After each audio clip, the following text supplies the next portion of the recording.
Good morning, everyone. We'll go ahead and get started. A copy of the Open Meetings Act is located on the north wall of the legislative chambers, and there is also an automatic external defibrillator that's available on the back wall of the legislative chambers. Please stand for the Pledge of Allegiance. I pledge allegiance to the flag of the United States of America and to the republic for which it stands, one nation under God, indivisible, with liberty and justice for all. We'll begin with the agenda for the Douglas County Health Center Board of Trustees, and I'll turn that over to Commissioner Duda. Thank you, Madam Chair. This is the periodic update of the HMA recommendations for long-term care, and I would begin with the roll call if we could. Burl? Trustee Rogers? Here. Chair Duda? Here. Trustee Kusha? Here. Trustee Borgeson? Here. Trustee Morgan? Here. Trustee Kraft? Here. Thank you. The one and only item on the agenda is the update on approved HMA recommendations for long-term care. Good morning to our director, Jim Turaville. Good morning, trustees. Good morning. Good morning, Mr. Chair. I sent yesterday afternoon late to you the update as of yesterday for the HMA recommendations, and I'd like to just go through and highlight some of the things in there that I think are significant. Outsourcing laundry, we are temporarily under a temporary restraining order, so we're not able to do anything on outsourcing at the present time. The contract, as you all know, with Cornhusker State Industries was executed or approved by you, and it was to be effective November 10th of this year. And we presently have we have only two washing machines that are still working. A 75-pound machine that we can do probably about 60 pounds of laundry in, and we have a 35-pound machine that will handle about 20 pounds of laundry. The rest of our laundry is currently being sent out to Ameritex for processing and returned to us. Back some time ago, we were meeting with Commissioners Borgeson and Duda, and it was recommended that we have a long-term care work group to see if we could possibly help meet some of the other long-term care psychiatric issues or behavioral issues. And I guess what I'd want to do is find out some other names I need to approach so we could get that scheduled and get proceeding done with that as well. So if you could give me some names for that, Madam Chair, I'd appreciate that. Thank you, Jim. And I think probably also Dr. Magnuson might be a good person to serve on that, being he's the geriatric psychiatrist who comes to us, and he also does work at the VA as well. So.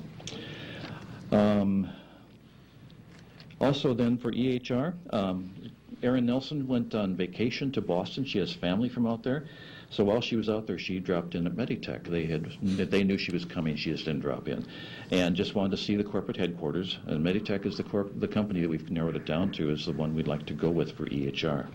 And also she wanted to see the pharmacy package and see how it worked. And Hebrew Senior Life is a facility out in Boston that she visited and spent time with that, and found out that the package that Meditech has will meet her needs, but it doesn't really address the outpatient. And a lot of the meds that she does fill are outpatient meds for CMHC and also for the primary health care clinic. And so what we're doing right now is seeing if we have to interface with QS1. Meditech and QS1 are working on an interface for that. And then we would use the QS1 interfacing with, it's bidirectional that way with the interface, and then we'd be able to continue to use our QS1 system that we have presently, but it would work with Meditech. So let's see what else do we have. Excuse me one quick Certainly. moment, Jim. Trustee Borgeson has a question, I believe. Jim, on that system, are we able to add, like say we wanted to look at the youth center have an electronic health record, would we be able to add that into this system? We are, yes, that's a possibility. That was one of the criteria that we looked at, was to make sure that it would meet the needs of other county departments should the need arise in the future. And and also for instance, right now I'm looking for a dental module to be sure that whatever we put in, whatever the dentist does is part of the EHR for the residents. So, and they're working on that presently too. So. And Diane Wallace would be the better person to ask for that, but from what I understand, yes, we can do that. Good question, thank you. So Erin was kind of neat. She took time out of her vacation and worked for a day looking at Meditech, and also was visiting with Hebrew Senior Life. The last thing that I've got, oh, excuse me, let me back up a second here.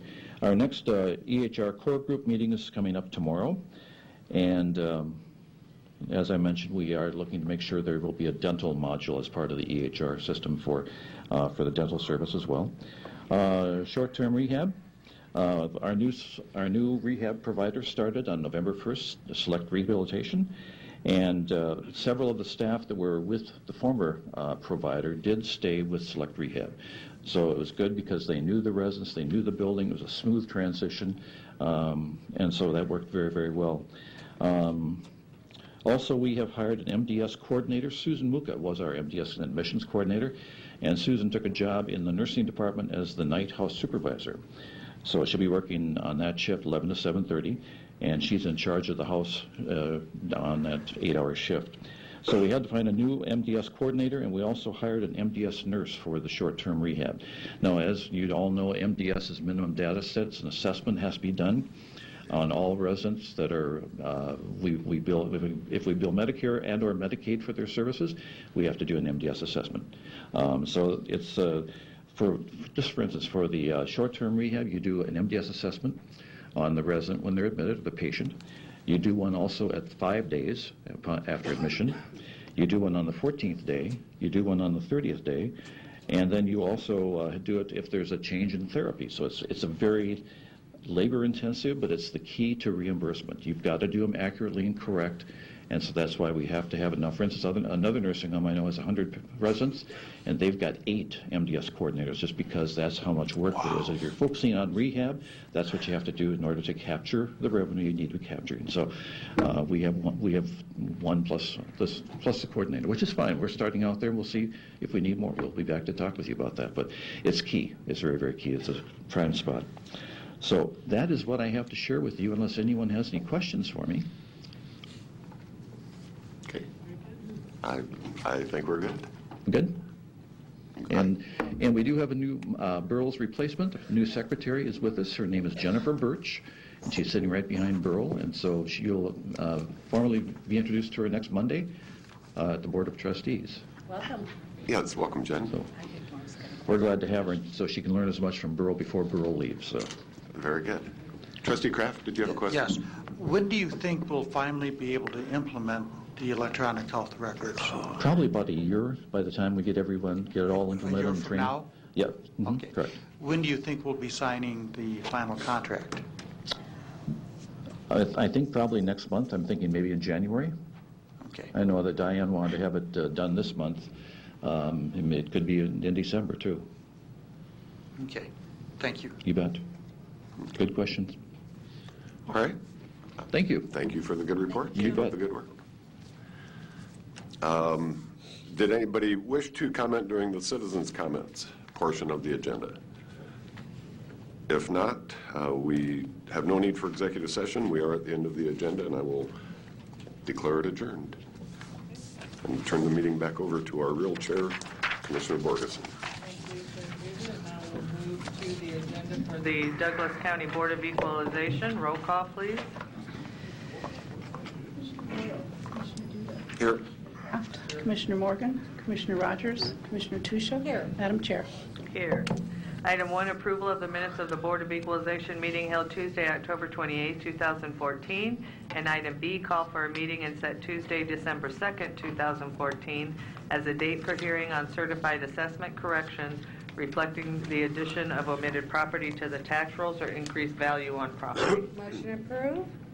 Second. Second. Any questions or comments? Please vote.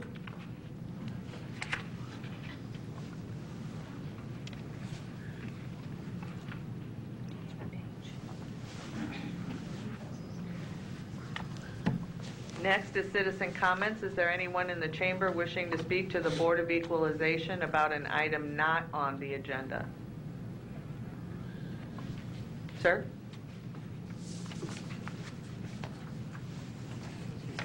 Yes? Well, Come to the podium, please. Thank you. And this is Board of Equalization? Yes. Okay.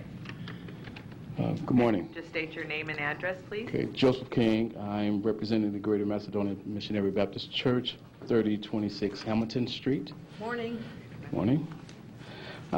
We received a letter regarding a removal of exemption of formerly tax-exempt properties, and we were here to represent the church to see if we can resolve that matter without any removal of that exemption. Okay, I'll ask Mr. Goodwillie if you could come forward, please.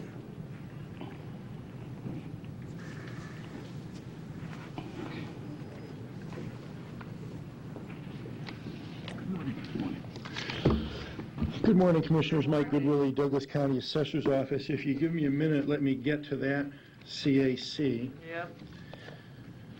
Yep. Mostly what's in here are properties that were previously exempt, and for whatever reason the exemption came off, either a sale to a private individual or perhaps the organization just simply didn't file an exemption application for that particular year.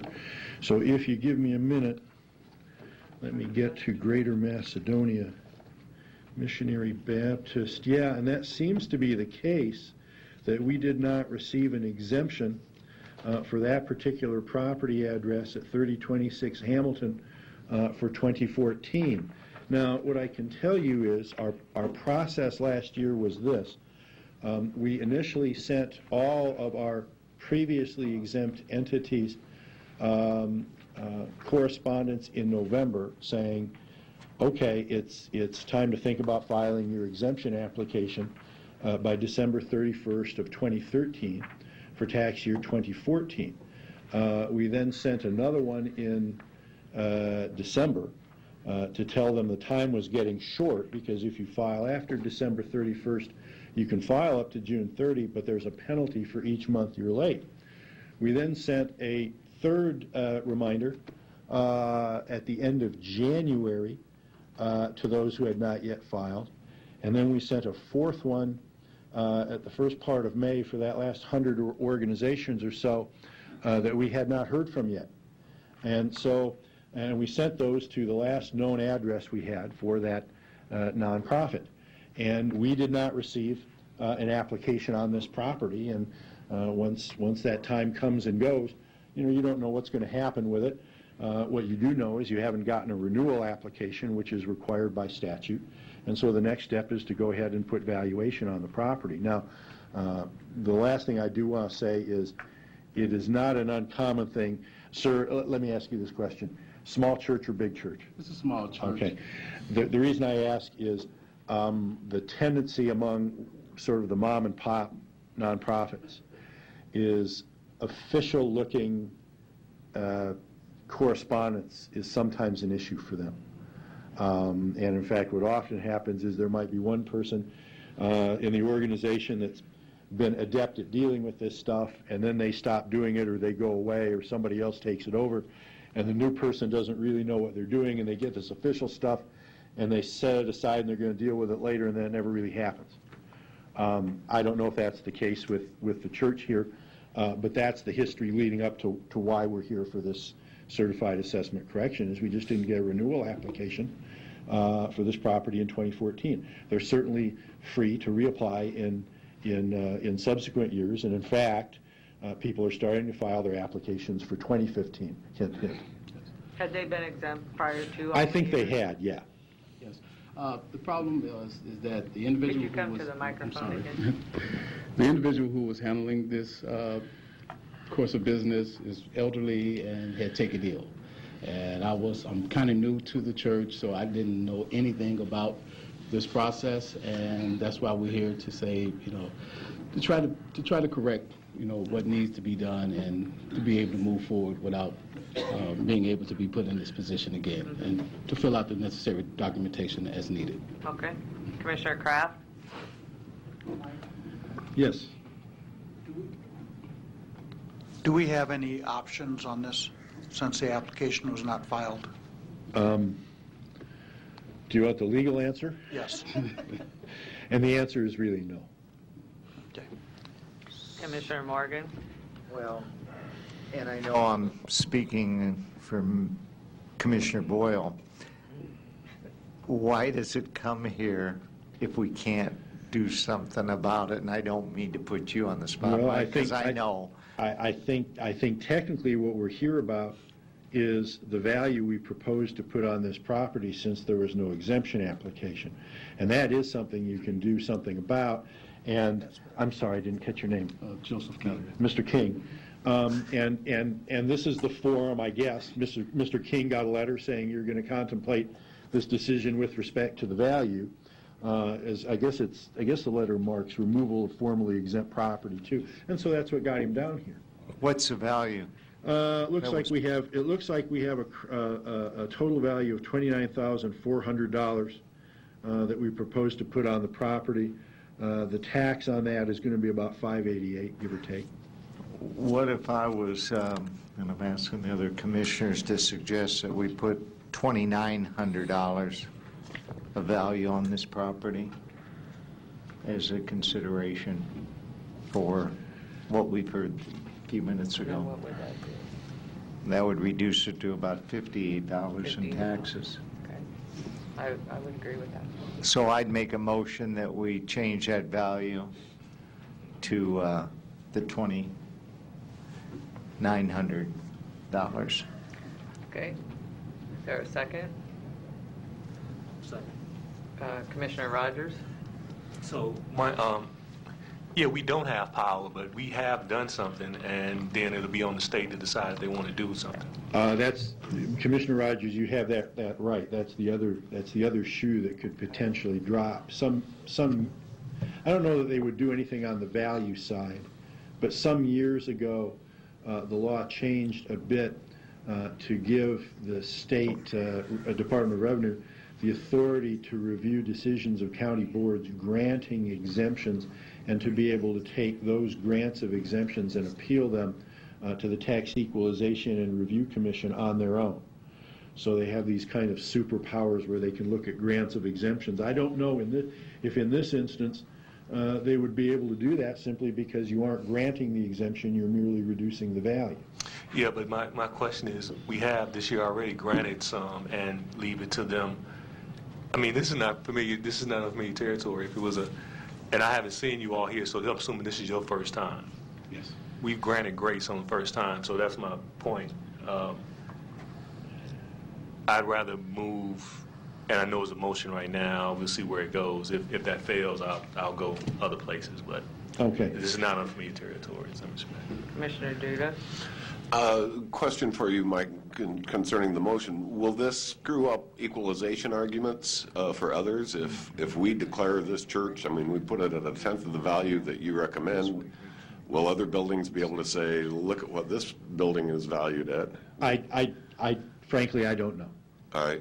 But the one thing to keep in mind is it is a church, and most churches are exempt, and they have a specific use. I used to have an aunt that owned a church, I mean, for private use. And I mean, after it ceased functioning as a church, she bought it as a private owned building. And I mean, there are a few churches that aren't going to be tax exempt, or at least a few buildings out there. Right, but then they become used for some other purpose, and they spend some good dollars on renovation, and then you've got a different use. And when you have the different use, sometimes that value for sure increases. So I think we'd be okay. The reason I'm doing this is because of what you said. You know, you had an elderly person taking care of this, they got sick, and I feel like, you know, it's our responsibility to try to do what we believe is the right thing to do, and that's why I'm trying to do this, not as some favor, but just a fairness situation to your organization. And I know some of the smaller churches and larger churches are struggling these days, and I feel like if we can do something to help you, I'd like to do that. Well, thank you, Commissioner. Mike, can we go back to Commissioner Rogers' first question? Sure. Point, though, is what has happened to those? I mean, to his point, usually Commissioner Boyle is here, and he'll say, he'll ask the question if they'd had it in the past. Mostly we're talking about homesteads. Well, we've done churches, not too many. The last one I can remember where the board really kind of did that was there was some kind of like a women's shelter organization a year or two ago, and they were blatantly out of time, and the board granted their application even though they were really way out of time. I mean, almost a year out of time. And I don't know. I don't think the Department of Revenue took that up on the homesteads that the board has traditionally granted when they were out of time. Revenue's batting about 50-50. Those that they turn around and do something about, and those that they don't. So I can't predict with any great degree of accuracy what they're going to do. Okay. I want everybody to be aware, though, that that's the possibility if you grant the exemption. That could be overturned. Sure. Commissioner Rogers? I mean, well, right now, since the motion is second, the body kind of owns it, but I'll be Mike Boyle today, and I'll put the motion forward to... No, I said it first, so I get to be... my God, he'll be so tickled you guys fighting over him. I mean, if I can, I'd rather just pull it because, I'd rather let the state make their move, and then if they come back and don't do it, I'd like to go your route. Okay. If the board can pull this motion off the floor. I'm good with that. If you want to make a friendly amendment to change I'd it. make the amendment to change the motion to grant them the tax status, grace for a year since they're late. Well, why don't we just make it a clean and you Okay. withdraw, and the second withdraw, Yep. Okay. and then now make a new motion? And my May I- motion is to grant them the status for a year. May I comment before that gets a second? Well, Sure. then there's no motion on the floor, but are you going to Well, let me comment second, on? then you- Yes. Okay, good, Yes. second. Go ahead. Okay, go ahead and second. I'll second. Okay, yeah, Mike, the option was part of, since we legally could reduce the amount, was really what I was looking for, something such as that. Now, I have a question. Is it Reverend King or Mr. King? Reverend King. Reverend. Would the $58 or $60 be a burden on your organization? Yes, it would. Okay, that's next, because I realize that it can be. Next question is to Mike Goodwillie. Mike, the process, if it goes down to Lincoln, if Lincoln decides to put it up, what kind of burden will Reverend King have? Well, I think the burden would be on the Department of Revenue to show that the exemption granted was improper because they would be the appellant. But I don't think it would be an insurmountable burden just showing the dates, you know? So he will not cost him, he won't have to hire somebody? You know what? I can't say I like his chances if it goes to hearing in front of the commission, but because he's not filing the case, he doesn't have to pay the $25 filing fee. And, maybe in that kind of scenario, he might actually be better off showing up and saying, look, we're a small church, this is our situation, this is what happened.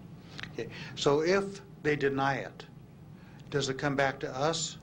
No. What would end up happening is they would file an appeal of your decision with the Tax Equalization and Review Commission. If it goes to hearing in front of the commission, they would issue an order that they would send up to us that we would have to implement. Okay. Sir? Can we then reduce A question on your opinion now.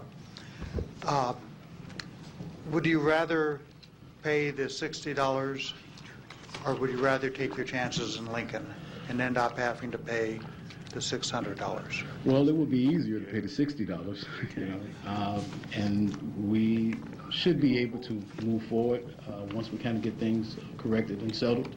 And the $60 option would be in our best interest because I think that we could afford that rather than risking the opportunity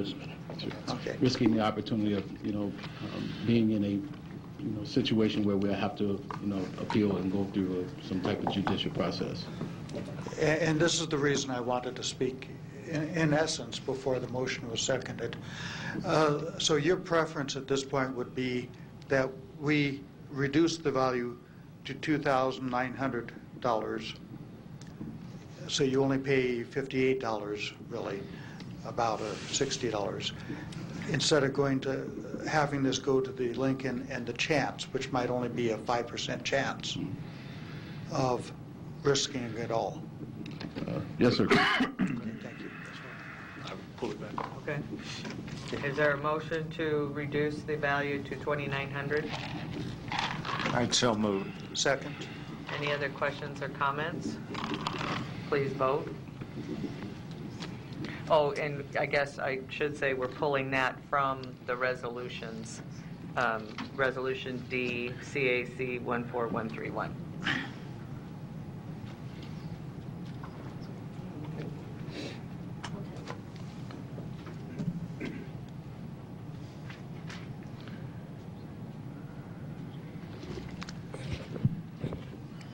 Reverend King, thank you. Thank you, Thank Reverend you. King, for coming down. This is where you can get. Next, is there anyone else wishing to speak to the Board of Equalization? Seeing none, we have resolutions D through H. If I may, Commissioner, before you take up Resolution D, I would ask that you lay the very first one, CAC 14125, over until your December 2nd meeting. December 2nd. Okay, so resolutions D through H with moving the first item, CAC 14125, till December 2nd. Motion approved. And if we should clarify the one we've already acted on. I did, when we made when we took the vote. I'll second. You have another person here. Is this time to speak for any of these in the category D? Yes, Yes. sir. Oh, yes, sir.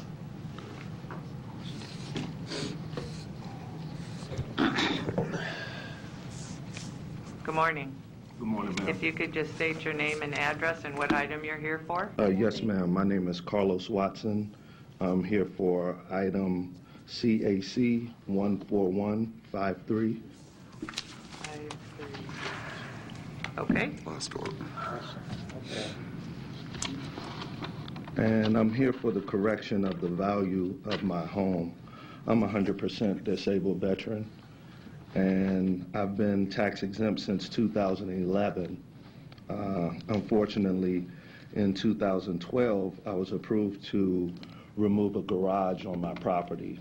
I had that garage removed, and shortly after, it's as if they took the value of my home instead of the value of the garage.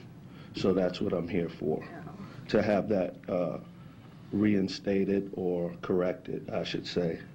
I'm also here to address the issue that since, I would say, probably 2012, 2013, with me being tax exempt, I've still been getting sent a tax bill per my mortgage company. So I've still been getting taxed, and I've had a run-in with Wells Fargo and the assessor's office continuously about this issue. Okay. So I just wanted to make that address so that the proper corrections could be made for that also. All right, thank you. If I may, I'd like to ask to lay this one over, because I want to track this back through the homestead applications and get to the bottom of this one rather than just stick a value on it. I don't know that we can, I don't know what Wells Fargo is up to, but let me go back and let's lay this one over until the 2nd, and it may be that if he's fully exempt, that it would still, if you were still in full homestead, that it may still come off, and we may have just missed it in putting this on. Okay. But let me go back at least to check, rather than have the board vote on something up or down one way or the other. Okay. On insufficient information. Thank you. So, Mr. Watson, we're going to lay this one over until December 2nd, so it'll be back on the agenda. Okay, so we'll meet back here? Mhm. Okay. Yep. Yes, ma'am. Do you have Okay. a phone number? Yes, sir. Are there any other 812 items 2575. or anybody else that would like to speak on any of the items, the resolutions D through You H? can resolve this without having to. Okay, therefore, the motion now should include Thank you, so nice to meet you. D through H, layover, CAC 14125 and 14153. Okay? I'm fine with that. All right, second okay with that? All right, please vote. And does that include, oh no, we have others. Sorry, getting ahead of myself. Okay.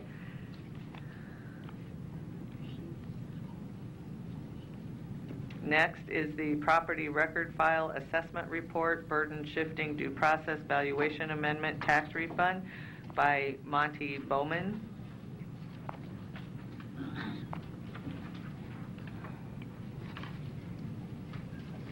Good morning. Good morning. First, the information that you've got, I do want to apologize. Normally, I have someone who goes through and corrects clerical errors and so on, but Could you state your name and address? it's Monty Bowman, company Abris. We work on commercial property taxes, industrial property taxes for business owners. Thank you. I normally have somebody who goes through, corrects errors and so on in a lot of these that I present, but he's been battling cancer, so I've been doing this myself, and it's not my forte, so there are going to be some errors and mistakes in these, so I do apologize for that. Sorry to hear that. When the last presentation on September 23rd, we dealt specifically with the assessment cycle as a whole. A couple of the things that we were trying to accomplish, we just completed the referee hearings again in combination with a confession of judgment. Those just wrapped up last Thursday. Those results are not in yet, but they have been completed. One of the things that we had settled and talked about was trying to accomplish as much during the informal hearings in February, which would save on spending when they actually file the notices, send the notices out in May. It would cut down on the amount of protests going before the board. The referee hearings would then also help save money as far as appeals going to Turk. This informal hearing that comes up in February, it's supposed to be an opportunity for the property owners to get a better understanding of where their value comes from. How did the value get reached? And to correct any errors at that time, which would give them a chance to show specific information instead of just the general model that is usually created off of heuristic rules of thumb and so on. In this argument that the program, in the information that I have put together, we have in here what is called the property record file argument. It starts off specifically with what a definition would be for a property record file. We've leaned heavily on explaining this to owners, that this is very important for them to get this, because the Administrative Code, Title 350, specifically defines the property record file, and it states the property record file shall contain a correlation section that summarizes the results of each approach to value that has been completed for the parcel. Also, there shall be a narrative statement that provides an explanation of the correlation process and the final estimate of value. In this argument, we have as an example the property record file, which is provided to us by the Douglas County Assessor's Office, the Records Division. This is for Amerigen Holdings, doing business as Peerless Energy, and the owners are here as well. If you have questions while we're going through this, Mr. and Mrs. McMarr were here as well. The property profile, and that's what they titled these when we get them, they're basically short. They do not have a correlation section. They do not have a narrative section. This is something that on December 13th, the response from the Attorney General's Office, December 13th, 2013,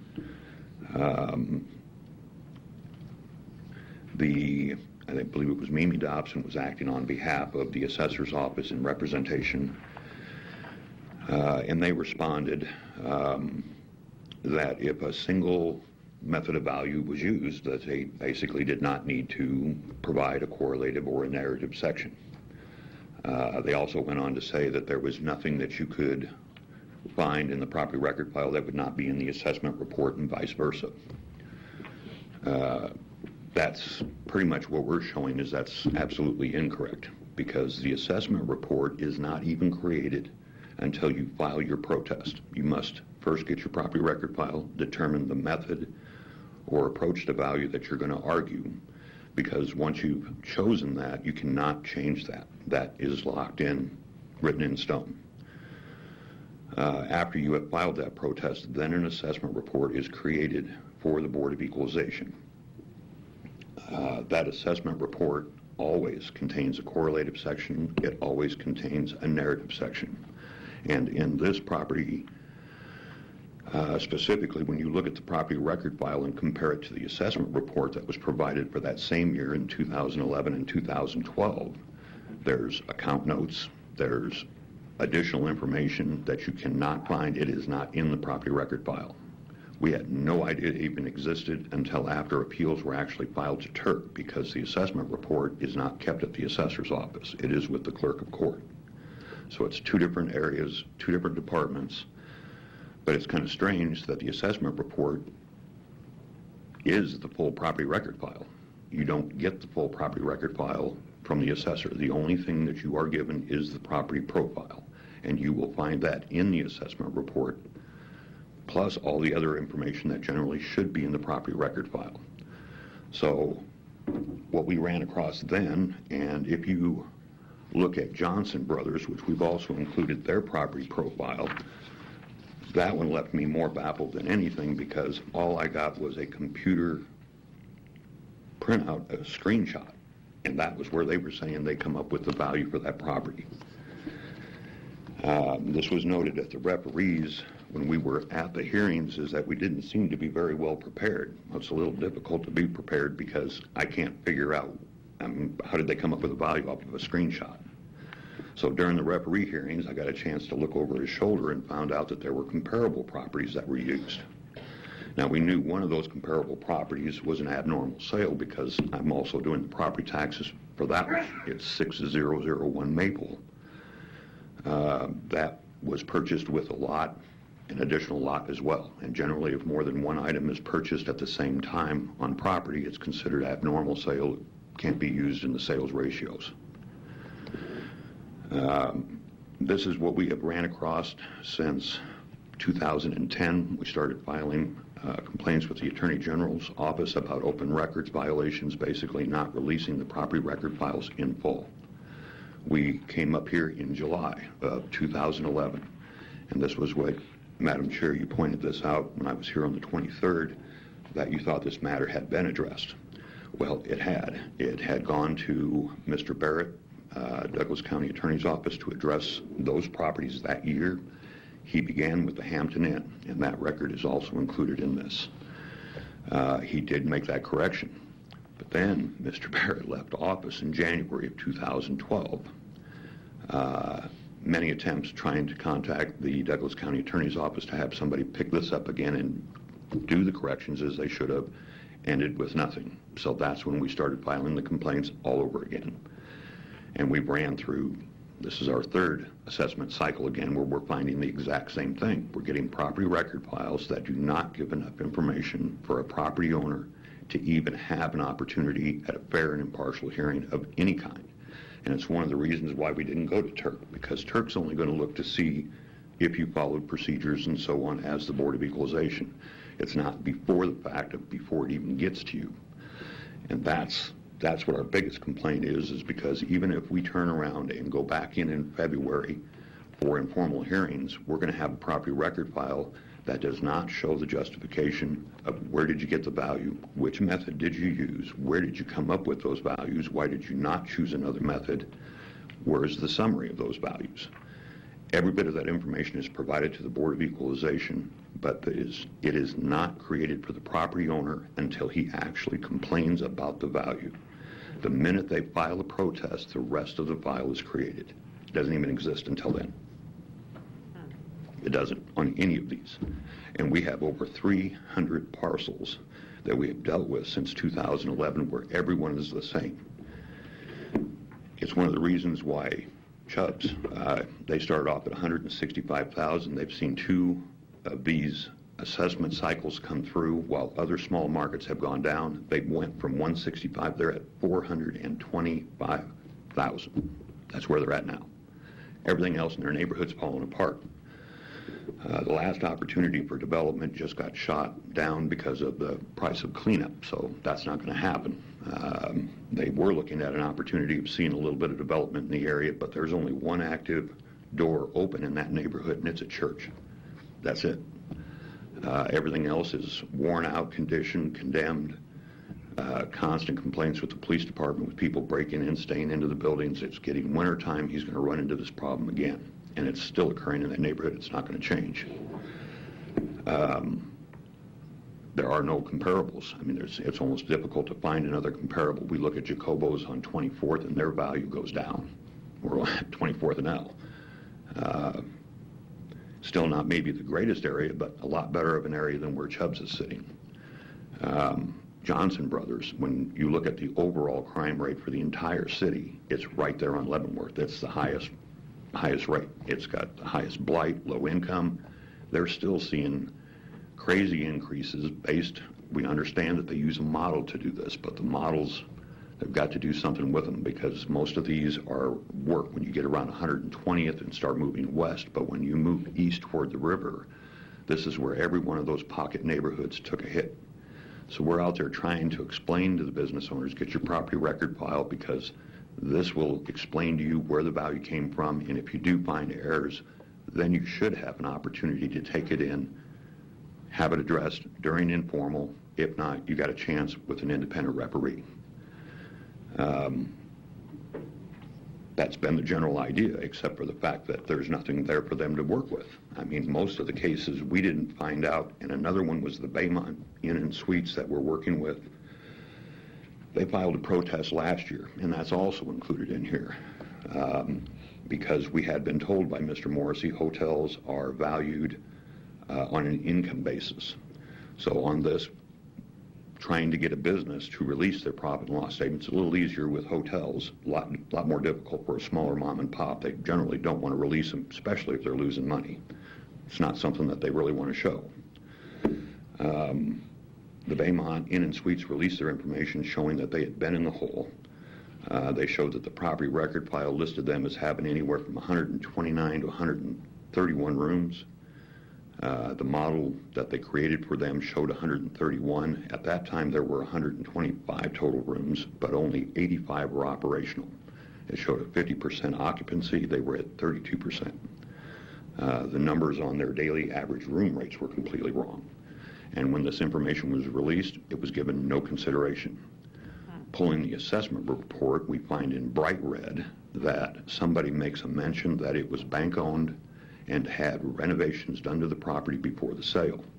We've also included in here, which under just basic due diligence, we contacted the broker, which is listed on the 521 real estate transfer form, and found out that this property, though distressed, had been on the market twice and had gone to auction once. The broker specifically says that they put a Band-Aid on it to keep the place running until they could sell it. We've also included a Turk case from 2012. It was JBM versus Otoe County, I believe, where they ran into the exact same situation. Even though the property was distressed, it was still a normal arm's length transaction. That should have been given, and strong indication of value.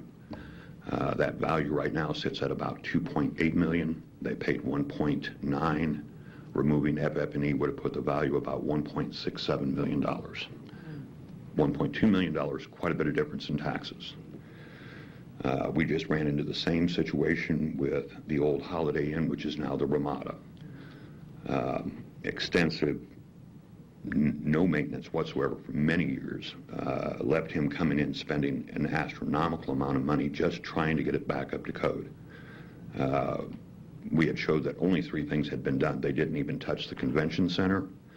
The water park, it hasn't even been touched. It's so far behind on its maintenance, they're in danger of shutting it down if they can't come up with a way to get extra revenue. They saw an increase the first year from $5.5 million to $13.5 million, and then it went up again this year to $18.9 million.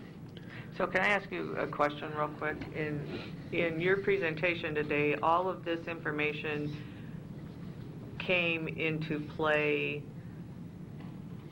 when? 2010. 2010, we started finding out where the property record files just didn't seem to have enough information. We started filing complaints. When we knew for a fact what had been going on, that's when we came up before this board, showed exactly what had been occurring with the Hampton Inn, and there was about another dozen properties at that time that we had been dealing with. But it goes back to that we thought we had this taken care of. It was being taken care of. The person who did it left, and now we're right back. Right back where we are again. Okay. Yeah, and the exact same thing's been occurring that happened in 2010. It wasn't until 2011 that we got the first opportunity to try to get it corrected, and they did correct the first one. But after he left office, the ball got dropped, and we made as many attempts as we could through the county attorney's office to try to have somebody pick it back up again, and it didn't happen. And so who did you meet with in the interim on these properties? From anybody from the assessor's office? Anybody? Nobody. I mean, we made numerous calls. We called constantly trying to find out what was going on. We were just told that it's not being done. That's pretty much what we were given. That's when we started filing the complaints again. We just felt like if we went back up here again, if they handed it back to the county attorney, we were going to go right back where we were again. And I've got over 300 parcels where I've ran across this. I mean, and there are some small mom and pops. I know that at least 2 have closed their doors since this started. We have had some people that started in the informal hearings in February, but felt that they didn't get anything, and it wasn't, they were not about to file a protest. But not filing the protest, they didn't then get the additional information that was in the assessment report. Yep. Okay, so can I stop for a minute? Right. Because, Mr. Goodwillie, can you answer a question for me? I guess I'm just not, maybe I'm trying to make this too simple, and that's how I like things, but why is this so hard to put that information into the file?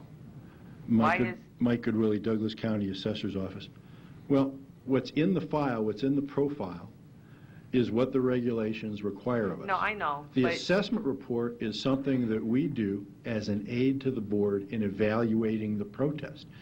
Technically, it really isn't part of the file that we keep on a regular basis. It is additional work that we do in defense of value to provide to the county board. But you already have it, and so No, we create it. Okay, I know, but you create it, so you have it. So now the taxpayer is trying to find out whether or not what they have as a value is good or bad, or how you arrived at it, but they can't get that information until they file a protest? No, they're getting the profile, and the profile contains, for an income approach, for example, contains an income worksheet where it shows the income we use, the expense ratio we use, the capitalization ratio we use. In the record file itself, if we've used one approach to value, there is no correlation because we haven't used a second or a third approach. What we do in the assessment report is we have boilerplate that deals with potentially market approach, sales comparison approach, or income approach, depending on, I mean, that's a sort of a form that we use to plug in the information for the property for each protest. And so, for example, in the case of, I think, a marriage, and I didn't get a chance to, we didn't get the backup until about midday yesterday, and quite frankly, I'm not as familiar with its contents as Mr. Bowman. But with respect to the Amerigen assessment report, it appears to me that we didn't use a sales comparison approach, and we didn't use a cost approach. We do a little more discussion of the income approach, but it essentially regurgitates what's in the profile. And as far as the reconciliation, we're reconciling good. We're reconciling 0, 0, and the value under the income approach. So when you only use one approach to value, there isn't much to reconcile. I know, okay. What I would really like... Wait. This is getting too complicated for what I want to know. For what you create, Yes. to put the value on, you have, this is the file. You've created everything, whatever you call them, that it's in here. So now, to pass it over, you're going to leave that one out, but put in what you only have to put in. No, we provide the profile, which is sort of the ongoing record that we keep. When we get word that there is a protest or a Turk appeal, that's when we prepare the assessment report. But we provide those profiles to people who ask for them. Even if they don't protest? If they ask for them, we do, sure. So, help me out here. What he's saying is we're requesting a property record file in full, and when we request that property record file, what they're giving us is the property profile. In the assessment report with the margin that he is referring to, you will also find account notes, which is not in the property profile. You find also the correlated, the narrative section. But what we're saying is no matter what, every assessment report for one reason or another is completely different than the property profile. We're asking for the property record file in full, and we're not getting the entire property record file. Okay. So, I guess, again, I'm just trying to figure out why we can't just do it. I mean, I understand what you're saying, that we're providing what we have to provide, but if there's other information that would be helpful to keep them from coming through the process, is that not what our goal should be? Well, look, under the public record statutes, we're not obliged to create new documents for anybody. I mean, we provide what we provide, you to create new and documents. that's the question that went to the Attorney General's office back in 2013, and they gave us a clean bill. They said we were doing what we're supposed to be doing, and yet here we are back again. What I'd really like is the opportunity to go through this more fully and perhaps provide a more coherent response than just, off the top of one's head after a brief glimpse at it. Well, that would be fine, but in addition to that, what I would ask is, Teresa, can you go through and find out, kind of recreate what Mr. Barrett did to rectify this problem, and see if we can't reinstitute it, for a better, lack of a better word, reinstitute that process back into place so that we can settle this again? Can you just take a look at that for me? I would be happy to. I do not know what notes, if any, remain from that time period, but we'll take a look. Okay. The other thing that I wanted to address was when he's speaking about the Attorney General's letter, the Attorney General specifically starts off saying they have no authority over the assessor's office. Basically, they act as a representative for the county attorney, who is acting as a representative for the assessor. Oh, for the assessor, okay. And they basically state that there's nothing that they can do. However, they do admit that they do add this extra information. They add this information to the files as it is explanatory. But they are very adamant about the fact that there's not information in the assessment report you can't find in the property record file. Marriage-in, very simple. There's all the account notes in the assessment report. We've never seen them. They don't show up when you get the property record file. Now, all of a sudden, I get a property record file for this year, and I'm getting a computer screenshot. I don't know anybody that can tell what that is. I don't care how good you are to tell me what method of value they used. I sure couldn't figure out it was comparables. I didn't see a market. There was no income statement. And when they do an income basis in the assessment report, they're going to explain where the ratio comes from, the cap rate. But you won't find that anywhere. There is no explanation of where the cap rate comes from in the property profile. It is a very brief outline that first shows as a cost basis. It starts off with a profile of what Marshall and Swift, they have a cost model that they use to show what that value would be by cost. And then you come to a final valuation, and that might also include an income statement, an income worksheet, and it may also include comparable properties as well.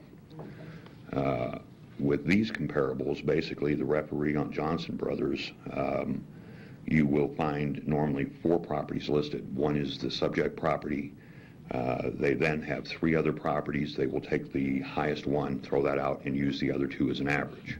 If you have an abnormal sale to start with, of course that number is going to be a lot higher. You throw that out, you're only going to have 2 to start with. So it should have been 3 good ones in the comparable, but we never saw this. Okay. We never saw the report. Okay, so here's what we'll do. We'll give Mr. Goodwill a chance to review what you've presented, and we'll have Teresa try to look back, and I'm sure you'll be instrumental in trying to help recreate what was done prior to see if we can go back and do that again. And what we had done was, back then, was we had created in the last section of this, we have what was a request for amended value. And this was basically the template that Mr. Berry used, because we had shown as an example that if they had taken the profit and loss statements, the value of the hotel would have been 7.1 instead of 7.3. It was within the 95%, which was allowable, so all they did was just wipe out the new assessment, took it back to the prior value. And that was what he was attempting to do for every one of them where we had this situation occur. Okay. That has happened another 200 and sometimes since then. And we have created these requests for amended values. We've already completed about 60% of them for every one of the properties since this has occurred, and I am working on completing those now. So if the county attorney at any time they want those, we can provide the rest of them. Okay. Because Amerigen is one from 2011. Chubb's, we have a few of them that start from 2011. There weren't that many from this year, but a couple of dozen of them from this year. Okay. There's only one year that was really extensive, and that's because there was quite a few of the C-stores. And we ran into a whole lot of problems with no comparables whatsoever. I think that was last year or the year before, but we did at the Casey's, we did every one of the Fantasies. We had every one of the Anderson food shops. There was quite a few of the C-stores that ran into that problem, and they've been filing a lot of protests over the last couple of years. That's what's basically kicked it off. Okay. Was because they just didn't have enough information to really go on to try to set up for an argument. All right. So, Mike, should we say the December 2nd meeting again? Maybe have a report on all of this again, or a follow-up on it? Yeah, I think we can do Would that. that be? And if not, it can be laid over, but let's just see if we can. If we start to get to a point where it doesn't look like we're going to have it done, we'll let you Let me know know. so that Mr. Bowman can be notified as well. That'd be great. Okay. Thank you, and thank you, Monty. Okay. Thank you. Thank you. We have a protest, the protest of certified assessment corrections on number 14061 for property located at 3744 Lake Street, submitted by Landtex LLC. Good morning. Good morning. And your name and address? James Overton, 1436 North 20th Street. Okay, and you are here, protest of certified assessment correction on 14. Okay, what's your story? Well, basically, I don't think this was actually based upon any comparables that I saw. Okay. I purchased this property from a treasury tax sale for $17,000. You guys came back and assessed it. It's a dilapidated building. I've got a lot of investment property in North Omaha, and as far as the community, and actually try to improve those properties. Right now, you've got a dilapidated property to the east. That's actually more square footage, probably in a little bit better condition, and another additional property that's like 4 or 5 times larger to the actual west, that actually being valued pretty much in the comparable sense, not lower than what I've got currently, that you guys assess that at. I'm not saying that it shouldn't be actually assessed. Right now it was tax exempt because it was an actual treasury owned property at one point in time. But I'm saying that the actual amount that's actually being assessed, I think, is a little bit high. I was actually looking at it from a comparable that is pretty around along the lines maybe $400 or $500 a year. I think they came up with like $900. They assessed it at like $44,000 total with the property and the actual land. That was You based think on it should argument. be valued at what? Maybe 25 or 30,000, maybe half of what it is now. Okay. Yeah. Mr. Goodwillie, are you familiar with this protest? How long ago did you buy it? I purchased the property, I want to say 2 years. It'll be 2 years in February. So For about 18 months. 17,000. For 17,000. Okay. All right. And as long as he's looking, I'll ask something else. Did you get a building permit and do some extensive There's been renovation? no major improvements. We just went through and try to shore up the building and whatnot, and actually make sure that the roof was in good condition, and make sure that there was a plumbing leak on the inside of the building, and make sure that that was sort of, besides that, we actually haven't gone and made any major improvements to the building at all. And the purchase was an arm's length transaction, I'm assuming? It was an actual auction sale, Okay. treasury tax sale. Okay, Mr. Goodwillie, now that you're ready, I'm sorry. Yeah, Mike Goodwillie, Douglas County Assessor's Office. Yeah, with respect to the sale, it was a tax sale, so to that degree, I don't know that it necessarily fits the profile of purely an arm's length transaction. We provided a packet of information to Marco San Martin to give to the county's referee. I don't know if we've heard, if they have any recommendation or if they've reviewed it or not. We had it at $41,200.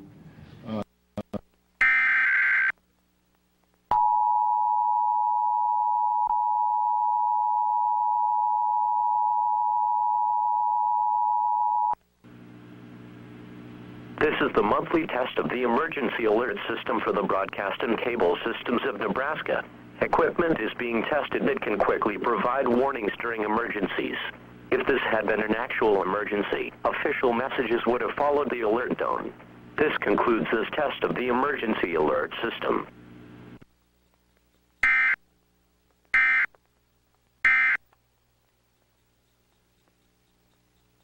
Excuse. I was going to say this, generally the board would need to take action within 30 days of a protest being filed. This protest was filed on the 30th of October, and given this is our only board meeting of the month, I placed it on the 18th, which was within the window. Commissioner Kraft? Well, sir, I know the area fairly well. What used to be in this building? This used to be the old highway barricades building before they were actually sold, and basically it's got some issues and some problems, but like I said, I've actually championed some developments actually in North Omaha and some projects in North 30th and other things that need to be done, so I purchased the property. How many square feet of land and how many square feet of building? Right now, I want to say the building, I think altogether maybe like 800 or 900 square feet for the building itself, and I think it's less than an eighth of an acre. It's very small. As what I was remembering. Yes. We've got 6,000 square feet of land, and it looks like from our sketch, a little north of 1,100 square feet on the first floor. Okay. As somebody who's, I used to be in a building at 3838 Grant, which was also 40th and Lake. Knowing the area, I personally wouldn't pay $44,000 for the building. I doubt if I'd even pay $30,000 for it, but I might. Yeah. Depends on how badly I needed it. Right. I would make a motion to reduce the value to $28,000. Is there a second? Any other, Commissioner Morgan? We have the second. I was going to ask a question, Mr. Goodwillie, your statement that it was an arm's length. It was an auction, advertised? Well, I don't know if it was advertised, but, excuse me, I don't know if it was advertised, but generally when you see a sale for tax purposes or a government sale, you're a little suspicious that it's an arm's length transaction. Now, explain that to me, because when I see those kinds of things, I think there's more people involved in being interested in it because they think they're going to get some bargain. Bingo. They're going to get some bargain. It's not right, it's not, but they're all okay. there to make sure it's not a bargain. Right. Well, I don't know if that's the case. What I can tell you is the mass appraisal literature looks rather suspiciously on government or tax sales as being non-arm's length transactions. It was advertised 90 days in the actual newspaper. It was posted on the facility and the building. There was a public auction that was actually held in Council Bluffs at, I want to say it's right outside of the Horseshoe Casino, and they had an actual convention there. It was made public. There were other people that I actually did bid against for the actual property, and that at that time with the actual group of 200 people there, they only could go as high as $17,000 for that property. So that's where I'm coming from. I'm mentioning that the other commissioners, because people seem to be very interested when they see that there's a foreclosure sale or a treasure sale or something. I mean, yeah, you think you might get a bargain, so you're there because I'm hoping Claire doesn't show up and buy it out from under me or something like that. But that's usually, you know, in my opinion, a pretty good indication of the value of this property at 3744 Lake. Now, I'll support the $29,000, but there's a part of me that thinks he bought the property for 17, hasn't done much to it. He's going to improve it as time goes on, hopefully, and get a building permit. But that's where I'm coming from in case. I want to be sure we're, again, fair about it. Commissioner Duda? Thank you. And I personally would not want to take any action on this today, given my druthers, because I would prefer if we have our referee's recommendation on everything, and I'm sorry that that doesn't work out for today. However, we have to take action within 30 days, so we don't have the luxury of waiting at this point for the referee's opinion. We have to go on and act without him, and that's why I'm willing to support this reduction. I think it seems more accurate, more reasonable than when you came in this morning. Right, I appreciate it. And then also, like I said, I mean, we came to the conclusion that I paid 17 for it, and I'm not an unreasonable person. And then we came to the conclusion, recommendation of Mr. Kraft, I think it was 28,000. If we could split the difference, that would be great between the two. Like I said, that way we would still be within the lines, whatever, whatnot, as far as falling in between to get the actual value down. Like I said, to give me an opportunity to, of course, get a building permit, make some improvements to the property, and hopefully bring the value up. Commissioner Tusha? You know, I agree with Claire on the fact that I don't have any objection on having it lowered according to the referee, but again, if we start lowering properties for everybody, we're going to have this domino effect that people are going to start coming in front of us and saying, oh, the board lowered it for this person or that person, so now they'll lower it for us. Mr. Goodwill, a question for you. Claire, there was a mention of the 30 days that we have to have this. Can we get that 30 days extended until we get I don't know of any mechanism to back that up. I think it's in 77-1507, and I think that's 30 days from the date of the protest the board has to act. And when was the protest date? It was the end of October, I believe. So then if we put it on the December 2nd meeting, we can't do it. Right. So let me ask you this. Let's say we approve it today for the $20-something thousand, and the referee comes back and says, no, it's not that. Can we reverse our decision on the 2nd? I think once you speak, you speak. Okay. Okay. Thank you. Commissioner Kraft? Yes. When you're buying at a tax auction, I believe you're not allowed to tour the building interiorly. No, sir. I mean, there was a preview time where we could actually walk around the building, but I think we didn't actually get a chance to do the infrastructure side of it.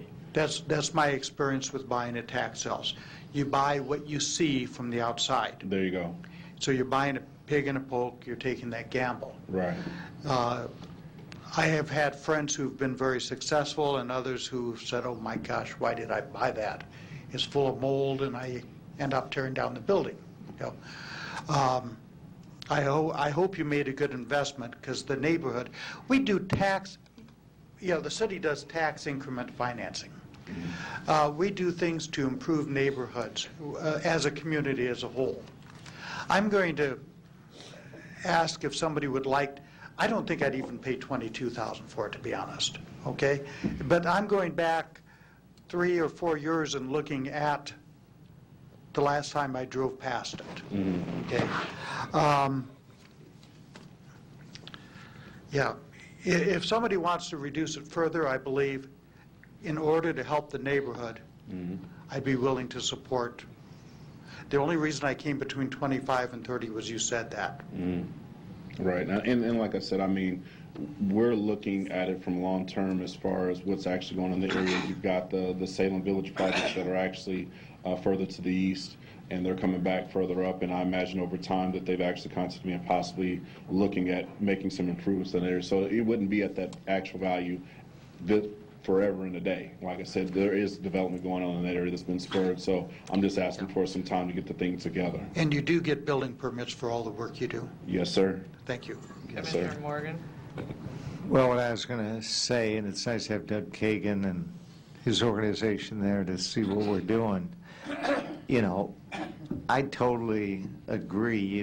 We don't like to hurt our tax base and reduce properties. However, if we had a homeowner here who bought a home and we knew his arm's length and it was valued at 25% more, which would be around that $22,000 number, we'd be talking about that and saying if they haven't made improvements and that kind of thing, it ought to be close to the selling price. Mm-hmm. And so I would suggest that we take it down to the $22,000 and hope that you're going to continue to make a good investment in this property, which will help that neighborhood. And I hope that you can tell me, yes, I am. Yes, sir. And then my thought would be to amend the motion to $22,000. Can I ask a question about that? Sure. A lot of times we put partials on because they're going to do renovations and stuff. Should we put a partial on it for the next year? Well, I think I'm good with that, but I think we always have that because the assessor's office, you know, is always looking at building permits and those kinds of things and then changing the value of a property. But if it's a part, it automatically comes up. Yeah, that'd be good. Then it would come up that they could look at it in a year and see what's been done. Okay. Right. And I mean, if there's improvements or additional, like I said, in an investment, you're looking for an actual growth of actual dollars from an actual, you know, putting your money there to actually gain something. Right. At this point, we haven't actually put any significant amount of money into the property to increase its value. Right. And if so, if you guys decide after a period of time to come back and take a look at it, by all means. Right. Okay. Yes, definitely. Perfect. So 22,000 partial? Yes. I'll accept that. All right. Any other questions or comments? There's a second? Yes, there was a second. Okay, please vote. 22 partial. 22,000 partial. Okay, there was a second of the 22. It was, yeah. 28. Yep. All right.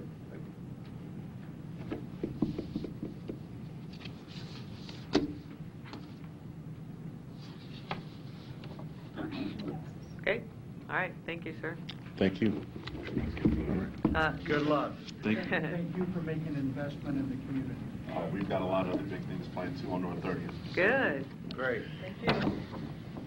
There is one appeal of a denial of homestead exemption for 2014 for Ronald Kolpeck at 4811 North 96th Street, Omaha 68134. And I believe Mr. Kolpeck is here today. Hi. If I may, while Mr. Kolpeck is on his way down, Mike Goodwillie, Douglas County Assessor's Office. This was a situation in which I think the Kolpecks were interested in selling their existing property in which they had had homestead for a number of years. And then the nature of the transaction was sort of start and stop, start and stop, start and stop. And so finally they applied for homestead for that property at the end of June. They got in just under the wire. And that application was perfectly okay in terms of income and the value of the property is in line. But what is required is occupancy between January 1 and August 15 of every year. And as it turned out, the Kolpecks bought a new place before that August 15 deadline. And what is required to transfer the homestead over is a form that basically says we want to transfer our homestead from address A to address B, okay? And we never got that form.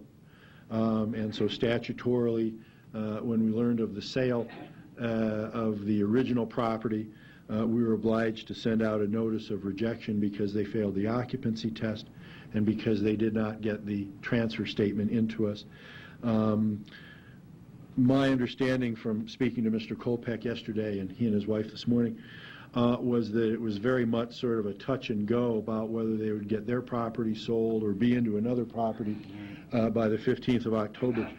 So I almost can understand, or I guess I can't understand why the ball got dropped, but nonetheless we were obliged to deny statutorily. What I will point out to you is that the new homestead, the new dwelling they are in, is very comparable in terms of value to the previous one. So had they been in there from August 1, in the new property from August 1 to August 15, they would clearly have qualified. Okay, so I'm going to play Commissioner Boyle now. So again, here's another one where where everybody, he's going to love this. He's going to rewatch and rewatch and rewatch this tape. So here's another one where could you guys aim higher? That will be reported. Yeah. Fine.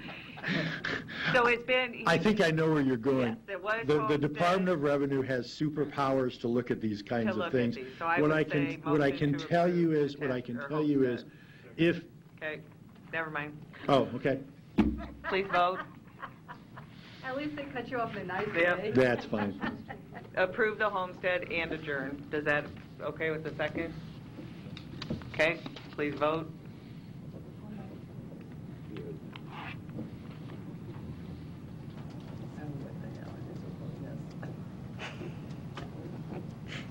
Yeah, go out with a bang. That's what I plan on it. Give everybody everything they need and want. You do a nice job, Mr. Goodwillie. We're all done? Yes. Awesome. You're all done, Mr. Kopech. Thank you, Mr. Thank you very Kopech. much, folks. Thank you. Thank you. Have a good holiday. Next, we will move to the agenda for the Douglas County Board of Corrections. Roll call, please. Here. Here. Madam Chair. Here, item 1, approval of the minutes of the Board of Corrections meeting held Tuesday, October 21st, 2014. Approved. Any questions or comments? Please vote.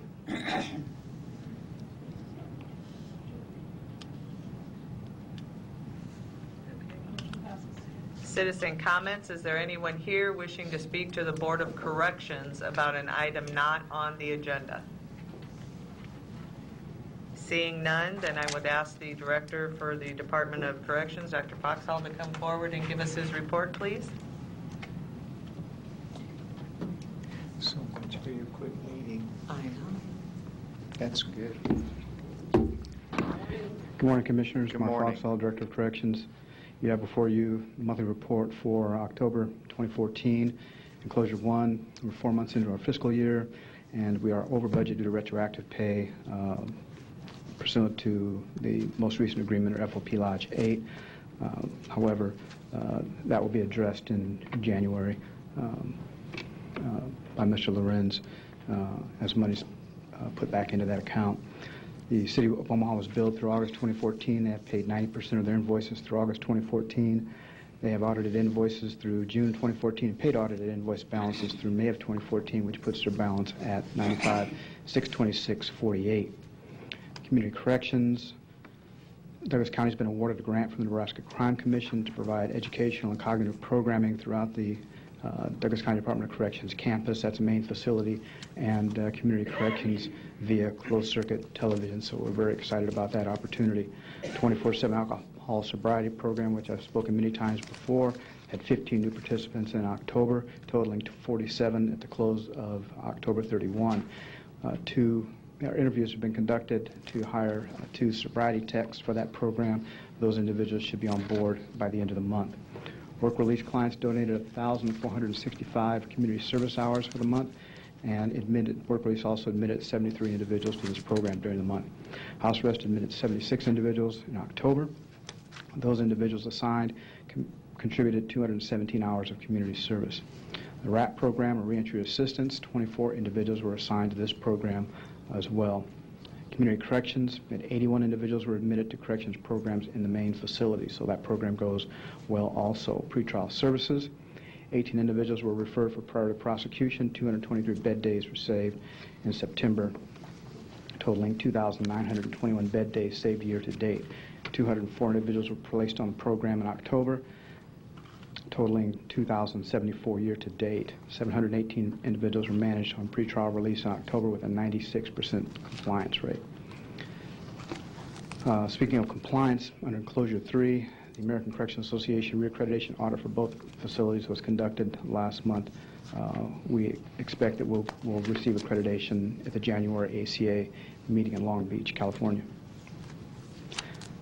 Personnel, the next Correctional Academy class will start before the end of the calendar year. I'm projecting it will start the first or second week of December. So we are anxiously awaiting that. Enclosures, number 6, with regard to our population, had 1,454 admissions during the month of October. We had 1,522 releases. Our average daily population, or ADP, was 1,076. United States Marshals population increased and stayed high. The ICE population decreased, but is still above average. Felony pretrial population decreased, and the misdemeanor pretrial population increased. Female population decreased slightly. However, we still are operating with 3 female housing units open. Medical intake screenings, 1,309. Health and H&Ps, 519. Discharge referrals, 620. Mental health, initial psych assessments, 20. Initial mental health assessments, 50. Mental health infirmary placements, 57. Referrals to community-based mental health services, outpatient psych mid-management, 2. Mental health co-occurring disorder treatment programs, 179. mental health therapy, 31, and long-term psych facility, 1. And Commissioner Borges, I know you asked for charts. Didn't embed those in this month. I'm working with Jared Osborne with CCS to develop some better trend data for you. Hope to have those embedded in the cover letter report for next month. We have the data, but it's not enough really to chart out for you, to be meaningful for you. Hopefully we'll have a little bit more data to put into the chart for you next month. Also, Commissioner, I know you asked about our SOAR program. SOAR program remains active. We had 8 referrals during the month of September, 3 in October, 3 in August, and there were 6 so far. This month they actually come into the facility and work with the population. Diana's here. Diana Jones is here from CCS, which she's our discharge planner. She can speak to any questions that you have with regard to the detail of the SOAR program, but they are active within our facility. Thank you. Commissioner Tusha? Okay, I'm going to start coming up here every time you speak, in the next couple of years to give you grief, because I don't think anybody gives you as much grief as I do. First of all, I want to say congratulations on the accreditation. I think that's awesome. I know you guys work really hard for that, so I just want to say congratulations on that. It says here that you've been granted an award has been for awarded a grant by the Nebraska Crime Commission for the DC campus via closed-circuit television. Will the grant cover all of those expenses? No, it will not cover all of the expenses, but I intend to use inmate benefit account funds to cover the balance of it. But essentially that pushes educational and cognitive programming into the housing units for everybody, instead of having the way the building was constructed years ago in 2004. You have certain program units where you can push education in, but now we can utilize that television unit, the second television unit in that housing unit, and push that program out, push announcements out, push vote training out. The sky's the limit in what information we can push out to the inmate population, both on the main jail facility side and in community corrections. So we're really looking forward to that. Now, is this a software package, or do you have to have somebody program all this? It'll be software package and hardware. Okay, and servers, television, software, yes. How often will you have to update that?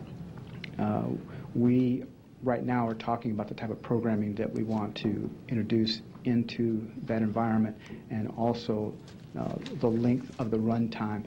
Recall, with 1,500 releases a month, we're turning our population over pretty quick. So it may be that we run short-term programming to get that intervention in as quickly as possible before we roll into another opportunity. So we haven't made final decisions on that, but we're talking about that as we get closer to the launch date. Will you be able to apply for this grant every year to help cover some of those expenses, or is this a one-time thing only? I would believe that this is going to be a one-time opportunity to get the infrastructure in place. And Which then, is your most expensive? Yes, and then we can use IDA funds to update the programming as we go along. Okay, all right. Next question, you had mentioned the academy class that you should start, hopefully by the end of the year. I see you're still doing good on your staff. You're still a little bit down. Do you have any idea how many you're going to have in that academy class? Projecting 22, 24. And usually a couple of drop off afterwards. 2.5. Well, I'm sorry, my attrition rate's about 2.5, 2.9 a month, but I could lose 2 in the class. I don't know, speculative, but I'm projecting another class in the spring, which is why I'm hiring at the numbers that I am now, so we don't fall under drastically between now and the next class. Do you foresee any retirements or anything in the new? I know it's hard to determine that, but you do? Yes. A lot? No. No, okay. So we'll still be at the same general amount, but just try to keep it at least this, if not more. Yes. Okay, all right. And then just one other comment I'd like to say that, I am really pleased that your overtime is down, especially because the vacation is down and the FMLA, the duty, the workman comp, those are all either the same or down, and the sick is way, way up. So I'm just really pleased, even though the sick is way up, you're still keeping your overtime down. So I just want to say congratulations on that also. Yeah, we've been doing better in that department, so thank you. Thank you. Commissioner Kraft? Yes, on the page after tab number 8, you have an acronym that I just cannot place. Past 5-year CMCH clients incarcerated and total, it should be CMHC. So I just wanted to make sure that I could embarrass you publicly. Yes, sir. Okay. You are correct. But, take care of that. yeah, thank you. Mark, I know we've talked about this one other time, but just refresh my memory. When individuals come in, we were having a hard time. We sign them up for Medicaid while they're in the facility, or at least start the process while they're in the facility. But with the new ACA, we were having a hard time getting any interest from the individuals to go out because they have to pay for it, right? Yes. And so, but those are the individuals that obviously don't qualify for Medicaid. Yeah, I brought my expert along. No, yes, that's okay. You don't have. Diana. Oh, go see No, her. no, no, Okay. no. Because one of the questions that you asked and we talked about and didn't have an answer for you is the penalty piece of that. And I don't believe they're assessed a penalty, but I'm going to have Diana Jones speak to that. She can also talk to you about SOAR, too, if you will have any questions about that. Hello, Diana Jones. About the Affordable Health Care Act, there is no penalty. Oh, there is. If you are incarcerated. If you are incarcerated. Yes. And as far as the individuals, they know they are not eligible for Medicaid or Medicare at all. So they just decide that they don't want to pay for anything at all, and they'll rather take the penalty if they can be found to be given it to them. Okay. All right. There's probably going to be another push, I think, to, again, ask what county boards can do to not just the jail population, but our population in general in our county, to push to make sure people are getting assistance to sign up for that. Yes. And so if there's anything else we can do while we have them in our facility, then that'd be great. Thank you. Okay. Commissioner Rogers?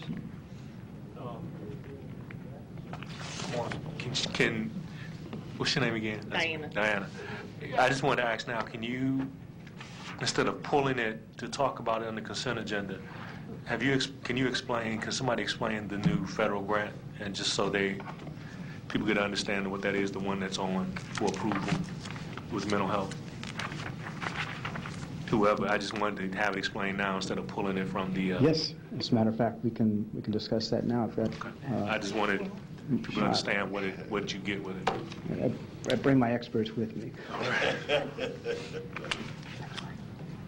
Mike Phillips, the Douglas County Community Mental Health Center.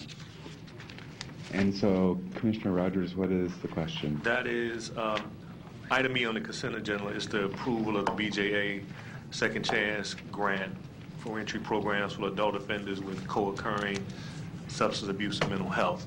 And instead of pulling it to explain then, I just wanted you all to explain to the board what it was about. Okay, that is, it is a grant that will allow us to establish an intensive outpatient program for individuals that are on the RAP side. It'll be structured to where they get three-hour groups of programming a week, as well as an individual counseling session and family sessions if indicated. And it typically goes about 10 weeks. It'll be using a evidence-based practice of the matrix model. So it's formulated very well and tight and shows very good outcomes. And so really what this does, it's a real high-value grant. How I see it is one is it expands access to many people who might be able to try to find those services in the community, but access is pretty limited right now. And so it really gives sort of that open door and availability for individuals to access that needed service. It's a 2-year grant, and we do and have been talking about plans how to keep it alive once the 2 years expires, but that will be an ongoing work in progress. Thank you. Okay. No other questions for anyone? Good work. Okay. All right, thank you very much. Is there a motion to adjourn?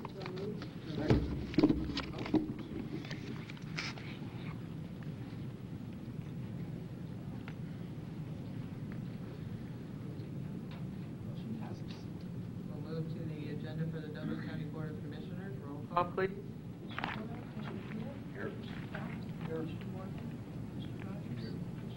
Here. Yes. Item 1, approval of the minutes of the Tri-County meeting held Thursday, October 23rd, 2014, and the Board of Commissioners meeting held Tuesday, October 28th, 2014. And item B, approval of claims submitted for payment processed through Tuesday, November 25th, 2014. Motion to approve A and B. Any questions or comments? Please vote.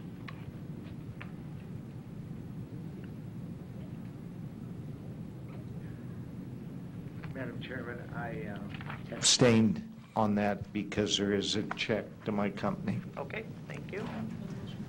All right, consent agenda, items A through O for a total of 15 items. Motion approved. Any questions or comments?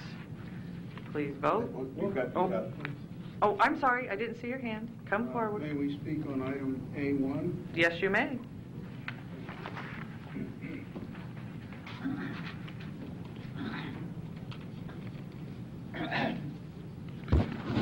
Good morning. My name is Doug Kagan, 12320 William Street. I'm speaking on behalf of Nebraska Taxpayers for Freedom and for Mrs. Shawn Malatz. We're asking the Douglas County Board not to enter into the proposed interlocal agreement with the Papio NRD. It's our belief that the years of drafting and implementing these stormwater policies will be negatively impacted. Excuse me. The Papillion Creek Watershed Partnership estimates that the dam site 15A will cost taxpayers over $47.9 million. The plan also includes 2 water quality basins to so-called protect the dam site, costing another $31.6 million to taxpayers. So we're looking at a total cost of $79.5 million approximately. The inclusion of the water quality basins in the plan will have water quality problems. These facts alone should be of concern for Douglas County, particularly with regards to the stormwater policies. As a reminder, of a portion of the structure is in the Douglas County zoning jurisdiction. And I just want to point out a fact. This was a study done by the Nebraska Department of Environmental Quality in April of this year. All 5 Papio, Missouri NRD dams, dam lakes were cited as being contaminated. I won't go into detail, but there's mercury sediments, phosphorus, nitrogen, more mercury, hazardous compounds, fish consumption advisories. I don't think anybody wants to eat frankenfish. But getting back to the text, we understand the argument supporting the agreement is a potential savings of performing site work today versus in the future. And that, on the surface, that argument appears to be tenable. But long term, we think there's going to be more tax costs and environmental costs of supporting this dam site 15A project that outweigh the benefit. Another item may be of interest to the board. Originally, as many of you might recall, the original Highway 36 over the lake included, this is Glen Cunningham Lake, included a 4-lane highway with bridges, and the argument was made way back in 1977 that with development growth, a 4-lane highway was needed in the future, and if we build it now, future dollars will be saved. Well, that argument didn't hold water because today 2 of these lanes are closed and not even used, and consequently tax dollars were wasted on this project. With these arguments, we respectfully request that the county board not enter into this interlocal agreement. Thank you. Thank you, Doug. Anyone else wishing to speak on either this item or any of the other consent agenda items? Seeing, Commissioner Duda. Oh, thank you. Hit the wrong button. I don't know how to turn my mic on now, so we've got a different screen. Thank you. This one causes me a little bit of consternation. I mean, the testimony that we just heard is we should not be supporting the dam site. And I don't support the dam site, but we can't do anything about that. That's not a decision for us to make. At the end of the day, the dam is going to be built with or without our support and cooperation. The only question we sit in judgment of is it going to be built with roads and road beds to meet future needs or not? And I feel bad that people jump to the conclusion that we're supporting the dam site. I don't. I just don't want to build it without roads. I have great respect for Sean Malotz and Mike Ryan, and we met, we've had meetings to discuss this and everything. I'm just sorry that the implication is still there, and I know that we'll never convince everybody if we vote for this. We'll never convince people that we aren't supporting the dam site, but the truth is, I don't support the dam site. I just think if they're going to build it, we'd be foolish not to have roads around it. And the bridge out at Lake Cunningham, you would never get that bridge built in the future, and that's a state highway, and I don't know why they've never expanded that to 4 lanes, but I would guess that the potential is still there to do so, and if they ever do, the bridge is already there. You would never be able to come back and build that bridge after the fact, and I think that's kind of the situation we'll be facing out here. Thank you. Commissioner Morgan. I just want to echo exactly what Commissioner Duda said. That's the same feeling I have. We can't really do anything about it. We were all up in Blair talking about this and so on. We talked about it. So it really is something where you feel like, hey, we're kind of between the rock and the hard place on this deal. That's what's unfortunate. Commissioner Kraft. I just have one word, ditto. Okay. No other questions or comments? Please vote.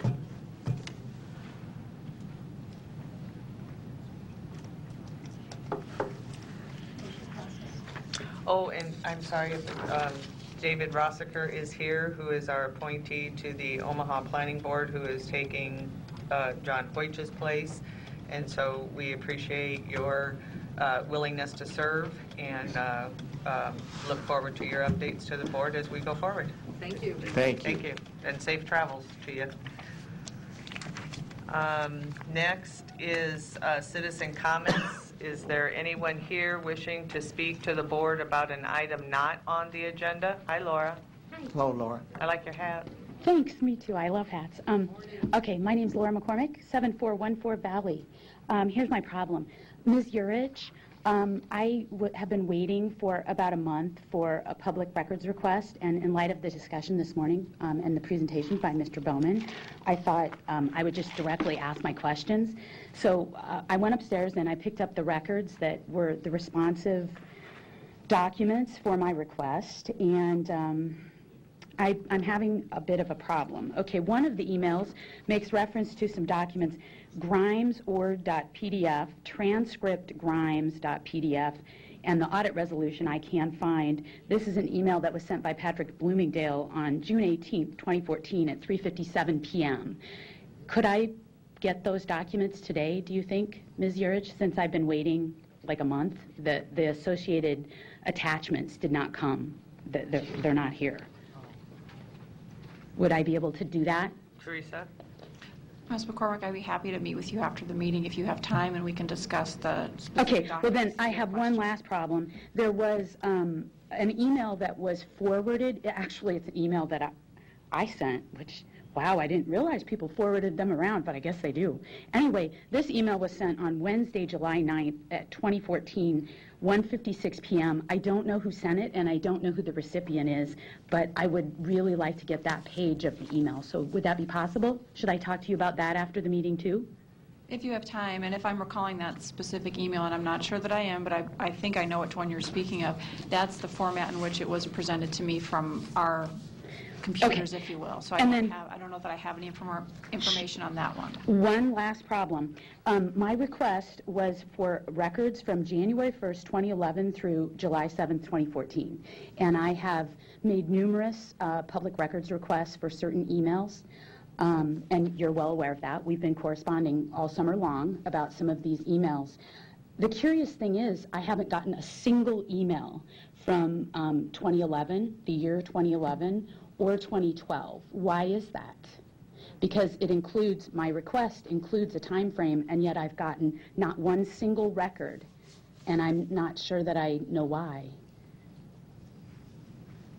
Do you want to just look at those when you meet with her? It just seems awfully curious because I do get responsive records from 2013 and 2014, but in the earlier time frame I have nothing. And I guess my only other comment, I would echo Mr. Bowman's concern about public records. I am acquainted with other individuals who have enormous difficulty getting public records from Douglas County. I don't know why that is, but I sure wish that we could be in compliance with the law. Okay. Thank you. Thank you, Laura. Thank you. No other comments from the public on items not on the agenda? Seeing none, we'll move to committees. The first one being the finance. Commissioner Morgan or Commissioner Duda, you have the budget report. Is there anything you want to talk about there to the budget report? No, I think we're okay. Joe, is there anything you want to mention? We have a meeting coming up, I think, in a week. Thursday? Is it Thursday? Thursday at 11 in 903, public meeting, open meeting to discuss matters. Okay. And then there's the authorization for Douglas County to participate in the SEC's Municipalities Continuing Disclosure Cooperation Initiative, and this was brought to us by our Finance Director, Mr. Joe Lorenz. Yes, that's just a resolution to authorize. We had the meeting on that with Baird Home about this is an SEC initiative about full disclosure on municipal bonds, that we might have, there might be one issue that had a technical shortfall. So this is just a resolution saying that we'll work with the SEC in making sure that that information becomes fully available on the MO website. All right. Is there Motion to approve. Second. any questions or comments? Please vote.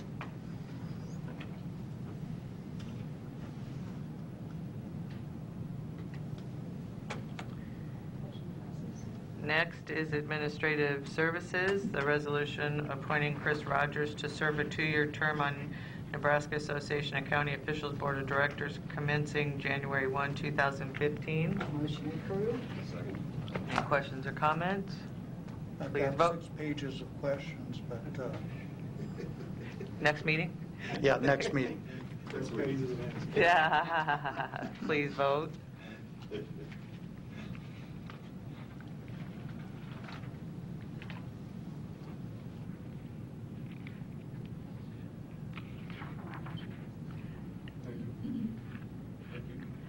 Next is Human Resources, the weekly personnel report from Civil Service as presented, unless anyone has any questions or comments.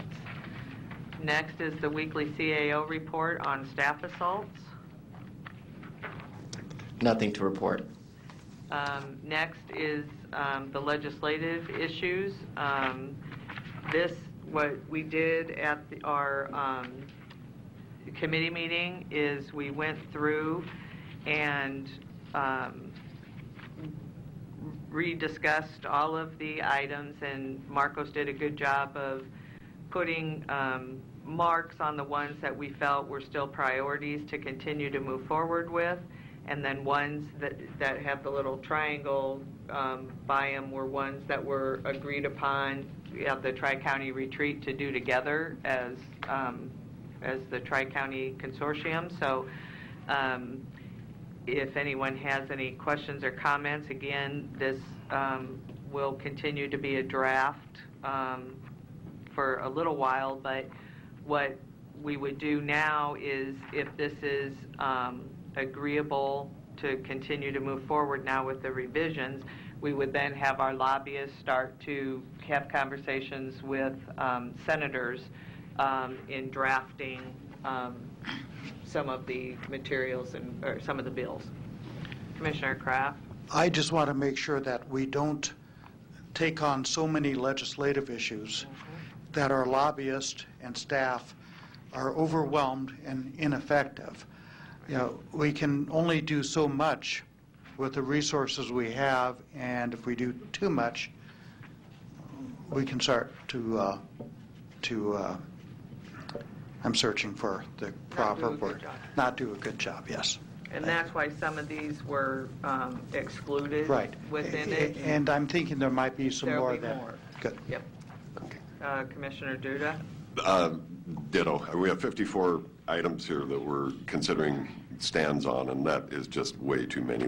I am of the firm belief we shouldn't have more than a handful of items that we really expect anybody to take seriously or address. Thank you. Well, what I would ask everybody to do again is to now take these revised, the ones that we kept in, and kind of mark which ones you feel should be the priorities. Obviously, the ones, the unfunded mandate one, the making sure inheritance tax stays intact, the GAL stuff, those are ones that we know are going to, but these other ones, if you could go through them for me and then just kind of mark up which ones you think should be the ultimate priorities, and then we'll put this on for discussion again. But this was our first revised legislative report. So with that, is there a motion to approve? So moved. Is there a second? Please vote. Oh, Shasta, sorry. Commissioner Tusha. Or it was the other way around? Her motion hit second. Okay. And then Chris seconded. Okay.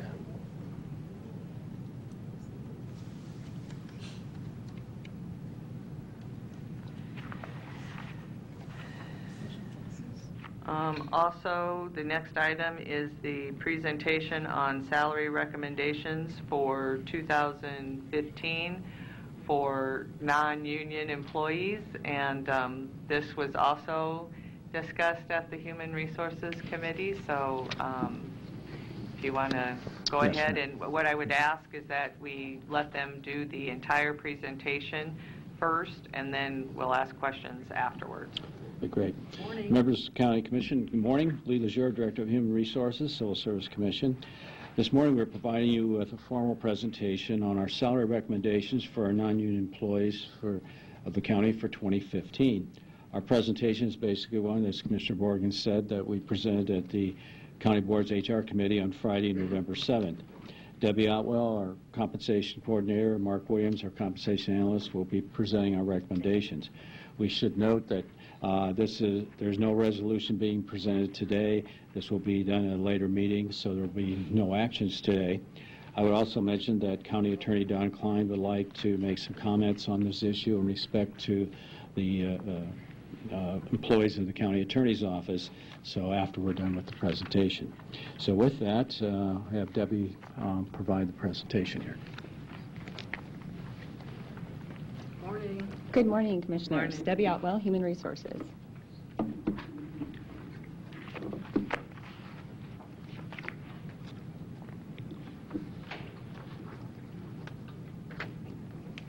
Okay. I think everybody has copies of the presentation. We are here today to make some recommendations for the non-union group and also to kind of fix some problems or inequities, or at least make some recommendations to do so. We have 4 agenda items. The first is the non-union salary increase recommendation. The second is to talk about the disparity between the non-union increases and the union increases. And we had mentioned this during the strategic planning meeting. We had discussed this then, and as a follow-up to that, had agreed to provide to you some information regarding that. The third item is the non-union salary structure issue. We'll go into that. That was based on a resolution that was passed a couple of years ago that we feel might need some modification. And the fourth is a review of the department head salary equity. And also in the strategic planning meeting, you had asked us to take a look at that, much like we did the elected officials last year. The 2015 increase projections are as follows. We have contacted some other counties to see what they were doing for increases for 2015, and have also utilized the resources available to us for seeing what's being done in the Omaha area. The overall recommendation is for a 3% increase for the non-union group. This is based on what we're seeing. It seems to be a very resounding 3% this year. We see the Human Resources Association of the Midlands contacts many organizations within the Omaha area, and 3% was their average. Also, Silverstone Consulting, they do a lot of work for us on the pension side as well. They contact a lot of different companies as well, and also had a 3%.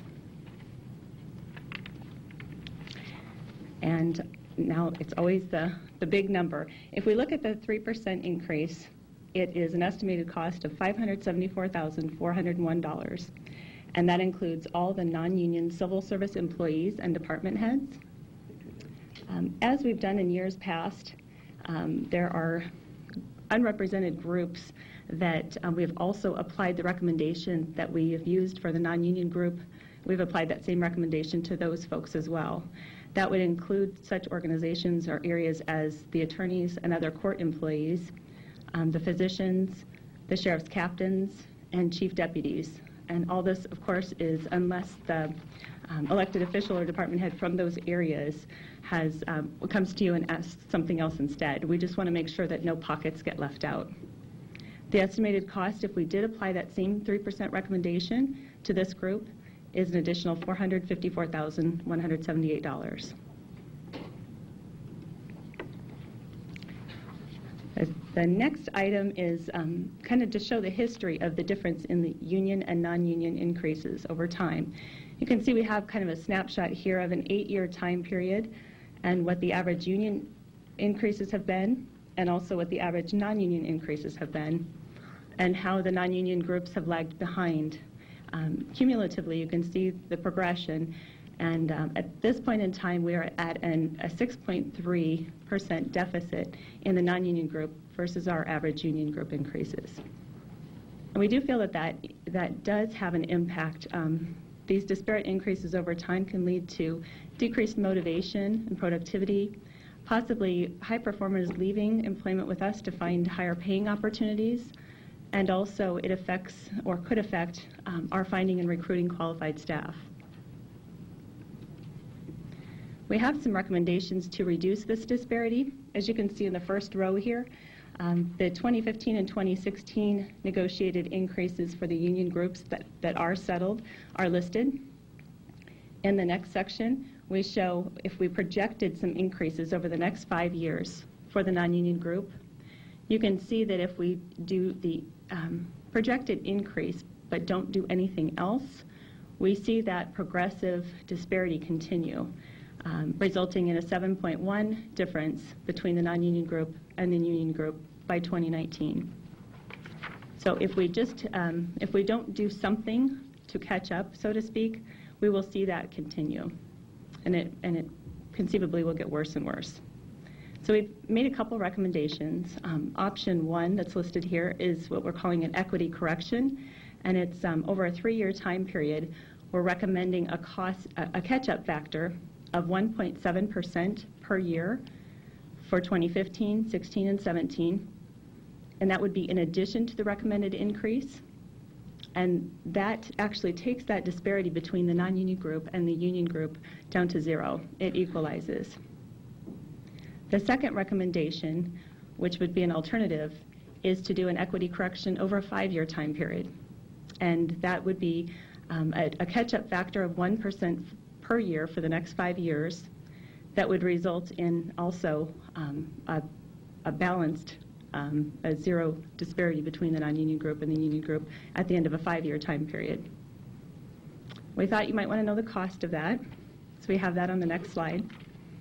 You can see the difference here in the two options, the 1.7 catch-up, and it's over a 5-year time period, and then the costing of the 1% catch-up over a 5-year time period.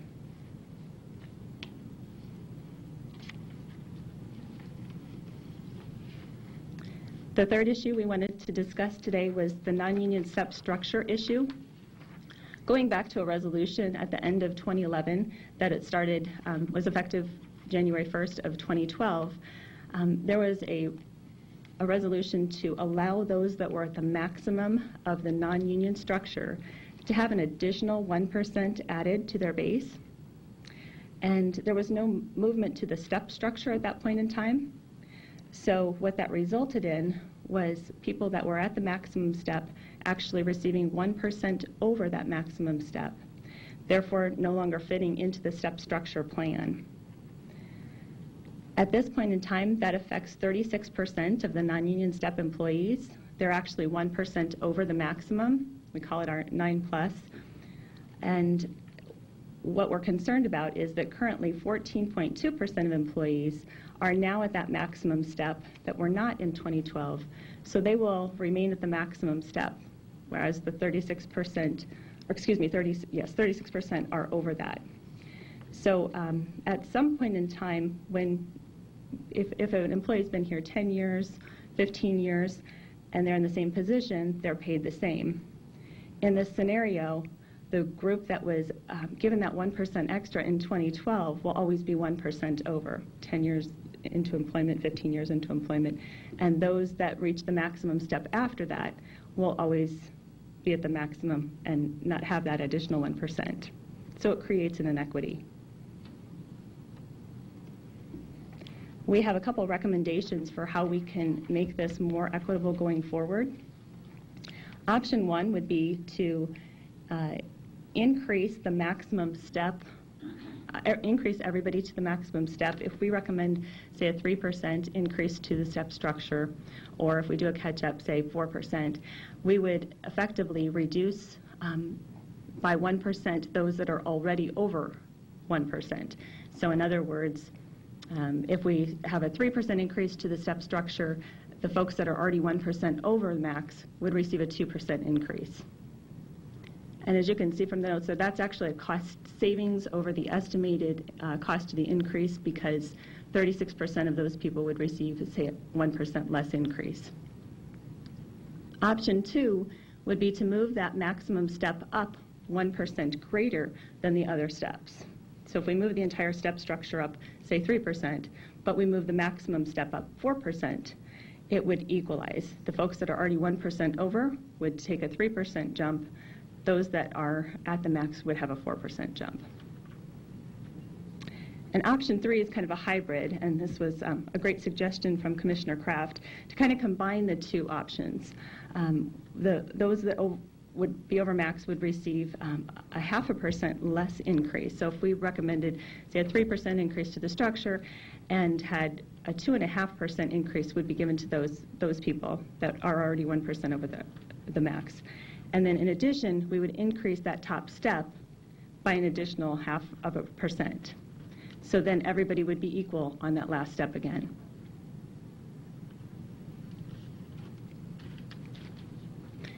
The final portion of our recommendations today include looking at the department heads' salaries.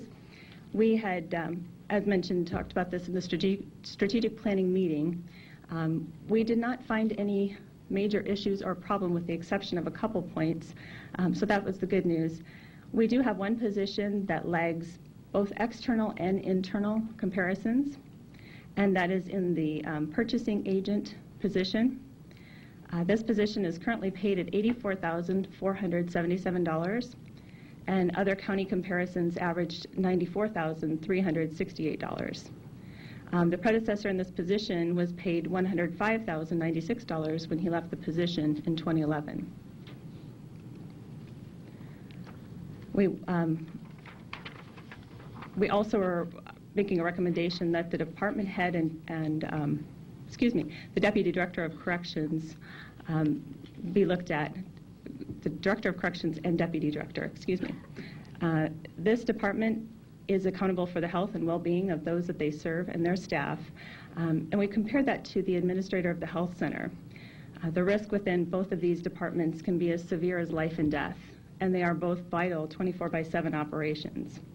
If we compare the health center administrator, the position pays an annual salary of $129,807, and that position is responsible for about 399 staff members and approximately 254 residents. The Director of Corrections has an annual salary of $120,233, and that position is responsible for 386 staff members and approximately 1,100 inmates. We recommend that these positions be more closely aligned, and that would result in approximately an 8% increase in the Director of Corrections position, and that the Deputy Director of Corrections maintain that 10% differential for a new salary for him as well. We kind of have a chart here, and we showed you this before. This kind of gives a big picture of where the department heads and elected officials fall in terms of the hierarchy of pay. I will say that the elected officials are in blue. That is the 2015 salary increase. And then, of course, it's yet to be determined for the department heads. And the next slide, we kind of drill down to just the department heads themselves, and this shows the hierarchy there. And I apologize that there's not more of a differentiation in the purple. We have the purple bars are the one with the white dots is the proposed increase if we go with the recommendation given for both the Director of Corrections and the purchasing agent. So we wanted to show if we did do those recommendations where that hierarchy would fall with those recommendations. So to recap, I know I've thrown a lot at you. To recap everything today, we are recommending a 3% increase for the non-union group. Also, we are recommending a 1.7 3-year catch-up or a 5-year 1% catch-up to help close the gap between the union and non-union wages. We're also recommending that an equalization of the non-union structure be implemented with one of 3 options. And finally, recommending salary adjustments for the purchasing agent and director and deputy director of corrections. Thank you very much. Any questions? I apologize, I wasn't at the HR committee meeting. I had another engagement, but I just have a quick question. I understand the catch-up, but my question is, you're going to start giving the non-union employees this money to catch up to the union employees over 3 or 5 years, but at the same token, aren't the union employees also through negotiation also going to get raises? So aren't you going to be back to the same thing that you're in 3 to 5 years, aren't you going to be back to what we're trying to do now, is to pay the catch-up? Do you understand what I'm asking you? I believe I understand your question. That's a great question. Our assumptions are based on if we followed a pattern of the non-union groups and the union groups receiving the same increase. So it would be the same projected increase if we look at what's already been done, applying that same percentage to the non-union group, but we would still lag behind because of the 6.3% differential right now. So it would be equalized over the course of 3 years or 5 years, assuming the same recommended increase would happen both for the union groups and the non-union if we applied the catch-up factor. So let's say we decided to do it for 3 years, then at that time, if we're still lagging, you could try to catch up again after that? We could. Hopefully this catch-up factor would better equalize it. Okay. All right. Thank you. Sure. Commissioner Kraft? Yes. Forget the idea that I made the proposal to hybrid them with 0.5% each way. Include it, but which one of the 3 options would you recommend?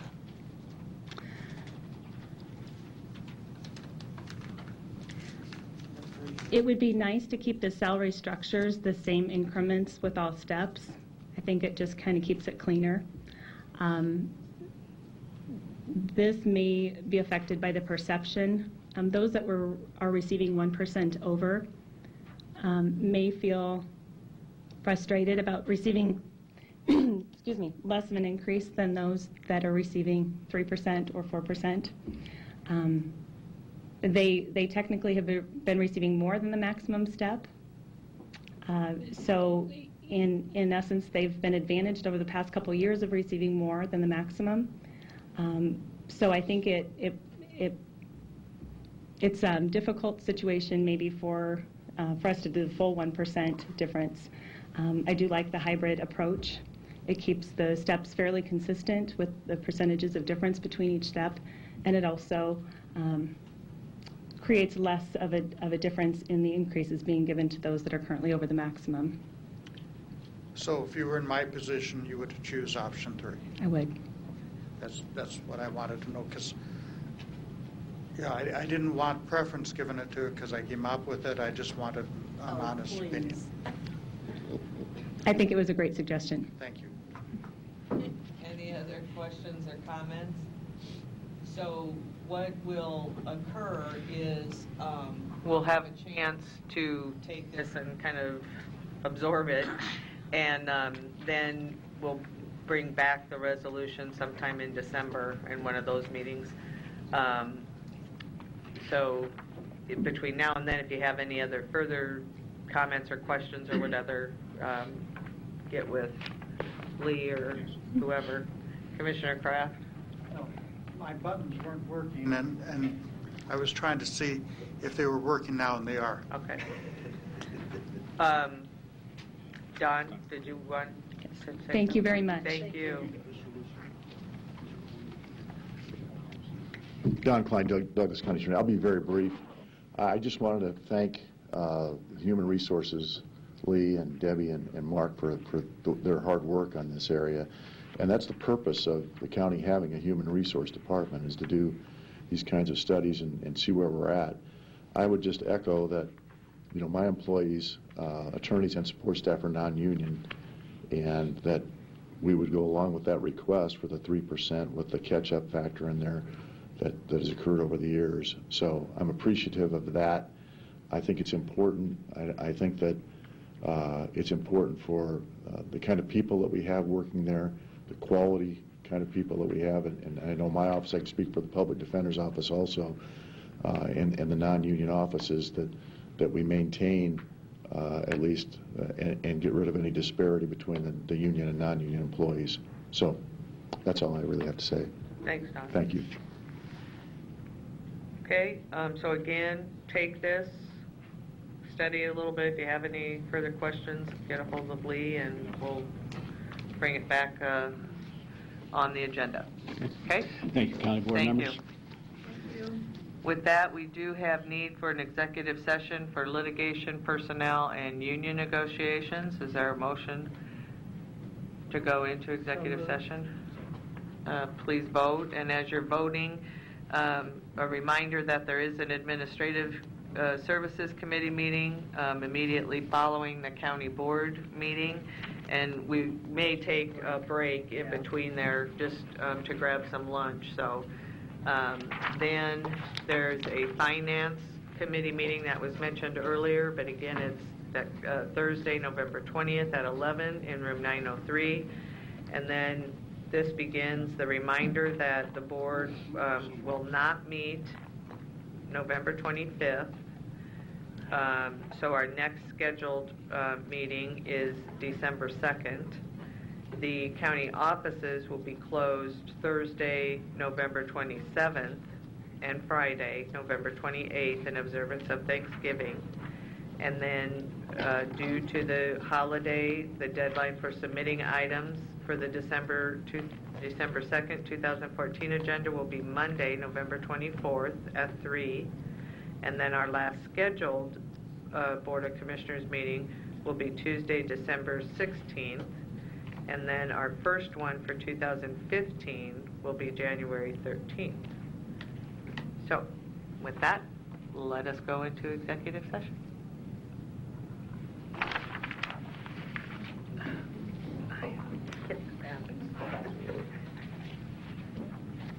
If we don't vote, then we don't have to go into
One helping hand can brighten your day. 1 point can win a game. One text can seem like no big deal. But in 1 second, a car driving 40 miles an hour can go over 59 feet. And one time distracted driving is all it takes to end your life. CAR, a nonprofit organization for safer teen driving. Visit us at saferteendriving.org. Hi, welcome to the University of Nebraska, Omaha. My name is Libby, and today I'm going to show you some of the ways your MAP card is your key to campus. Your MAP card is your official university ID card.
They don't get to see you very often, you can tell, huh? Motion to reconvene and adjourn. Second. So you going downstairs? Yeah. And I walk down. All right. Motion passes.